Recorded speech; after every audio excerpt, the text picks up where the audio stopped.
জীবন কখনো কখনো এমন কিছু দৃশ্য সামনে আনে যেখানে আনন্দ আর বেদনা পাশাপাশি দাঁড়িয়ে থাকে। একদিকে নতুন জীবনের শুরু, অন্যদিকে জীবনের চিরসমাপ্তি। আর এই দুইয়ের মাঝে লুকিয়ে থাকে এক অদ্ভুত মিল, বিয়ে ও মৃত্যু। ভাবুন তো, একজনের পালকে উঠেছে আরেকজনের খাটিয়া, একজনের চারপাশে স্বজনদের হাসি কান্না আর অন্যজনকে ঘিরে বুক ফাটা কান্না। তবুও দুজনের পথ চলা দৃশ্য যেন কোথাও গিয়ে মিলে যায়। তোমার পালকি উঠল, আমার খাটিয়া উঠল, ফুল তোমার উপর ঝরল আর আমার উপরও ঝরল।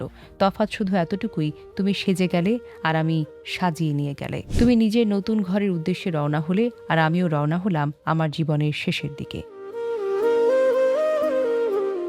তোমার বিদায়ের সময় মানুষ বলল ভালো থেকো, সুখে থেকো, আর আমার বিদায়ের সময় মানুষ বলল আল্লাহ তাকে ক্ষমা করুন। তোমার সামনে ছিল নতুন স্বপ্নের সংসার, আর আমার সামনে ছিল পৃথিবীর সব হিসেব নিকেশ শেষ করে অজানা এক যাত্রা। তোমার হাতে ছিল মেহেদি, আর আমার হাতে ছিল সাদা কাপড়ে বাঁধা। তোমার চোখ ছিল ভবিষ্যতের স্বপ্নে, আর আমার চোখ চিরতরে বন্ধ।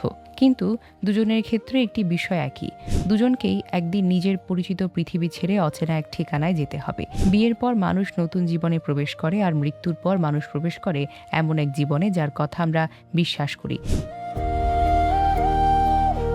কিন্তু যার অভিজ্ঞতায় কেউ ফিরে এসে জানতে পারে না। তাই হয়তো বিয়ে আমাদের শেখায় জীবন নতুন করে শুরু হোক, আর মৃত্যু মনে করিয়ে দেয় এই জীবন একদিনেই শেষ হবে। আজ যে মানুষটি বিয়ের সাজে বিদায় নিচ্ছে, কাল হয়তো তারই জীবনের কোনো একটা প্রিয় মানুষ শেষ বিদায় নেবে। পার্থক্য শুধু বিদায়ের ভাষায়, কিন্তু শেষ পর্যন্ত বিদায় দুটি। তাই জীবন যতদিন আছে প্রিয় মানুষকে ভালোবাসুন, অভিমান থাকলে মিটিয়ে নিন, কারণ আমরা কেউই জানি না কোন বিদায়টি শেষ বিদায় হয়ে দাঁড়াবে। Desk report, recap news.